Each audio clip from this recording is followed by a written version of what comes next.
to my first Juneteenth celebration, but it is not the first for Charleston, which has been celebrating Emancipation Day since the 1800s. I am so thrilled that you are out tonight for a very special concert. My friends Ray Chu and Vivian Scott Chu. Ray is the music director for Dancing with the Stars. He used to do that for a long time with American Idol. And Vivian Scott Chu is one of the baddest music executives in America. They flew in and put together a great band just for tonight's concert where we are saluting the late, great Michael Jackson.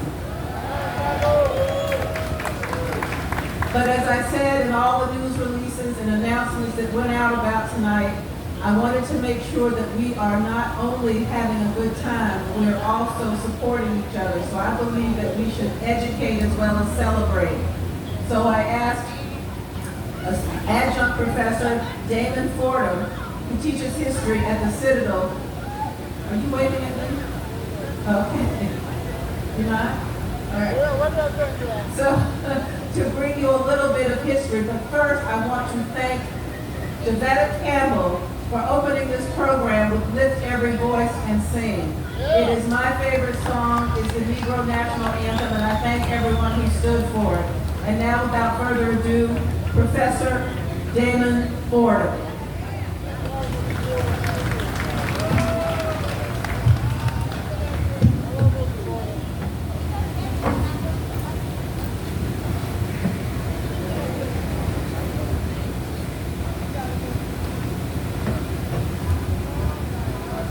Ladies and gentlemen, before I begin, I would like to encourage you, especially if you have children, to pull out your phones to get this, because you're about to hear some stuff that you're not going to hear in school tonight. So pull out your phones, you can get this down so you can make sure they get the message.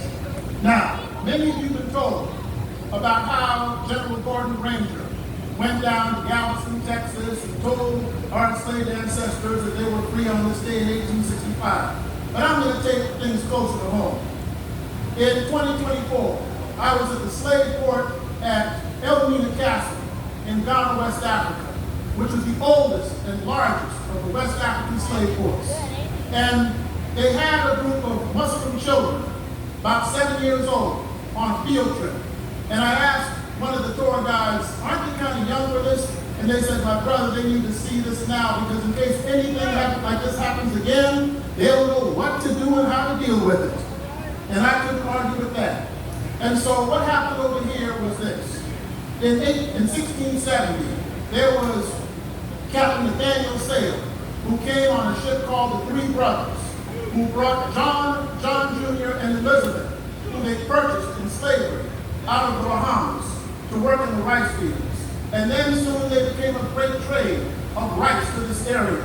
Then, in 1774, Christopher Gadsden, a patriot for South Carolina during the American Revolution, the guy who made the Don't Tread on Me flag, he decided to purchase some land over at what is now known as Gadsden's Wharf, where the current museum is today. The IAAM museum is there now.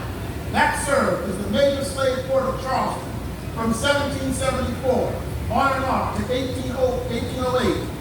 This trip took 63 days. Over 152,009 enslaved people were taken to that port. Over 809 voyages during that particular time period. And so that's why the IAAM is there to commemorate that fact. Now, I mentioned about the start of Juneteenth earlier.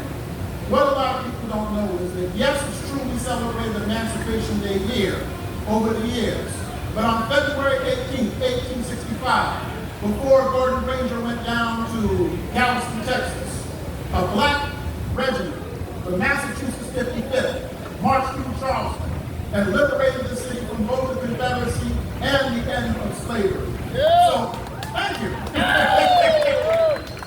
And they also freed the slave markets of Charleston that same day. Now, however, in 1990, Imam Wally Baya, who used to have the Wally's Fish Spring over on Rutgers Avenue, he brought the great Muslim leader, Imam W.B. Muhammad, to Charleston to celebrate Juneteenth at the Old County Hall. Following that, The local organizing committee of elders took up the mantle of celebrating Juneteenth in Charleston in the 90s. People like Thomas Benson, who was in the audience at the Audubon Ballroom when Malcolm X's life was taken, Fred Jones, Ethel Taylor, who are all no longer here with us, celebrated Juneteenth at Hampton Park and the Jacobs Orphanage during that time period. Now, I didn't get this out of the book. I know this because I was there. And they asked me to go there and speak. And so since I bear witness to all of this, I'm bearing witness to you today so you can know how this went down in Charleston during that period. And all this was happening before Mr. Opal Lee went before President Biden and made Juneteenth a national holiday.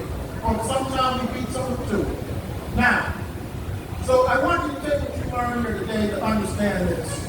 If we have survived things like the Middle Passage and all these other things that have happened over the years, we can stand up and inspire the youth with better role models and shine as an example before the world of surviving adversary and serve as guiding lights during the period of darkness. And I encourage you to learn this history. But if you're going to learn it right. Okay? Do not listen to the lies of people who tell you such things as that we were never enslaved and that we were not brought here from Africa, or who encourage you to dislike your brethren who happen to be born in a different country than you. Let me tell you this, ladies and gentlemen. Going to TikTok for your history is like going to Stevie Wonder for driving lessons. Don't do it. So you are better off at the library.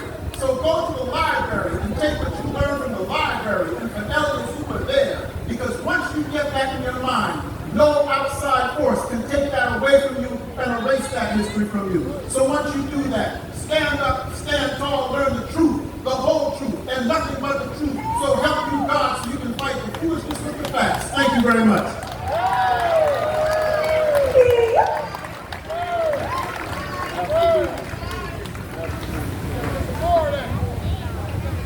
Let's give Brother Damon Fordham another round of applause for that beautiful history.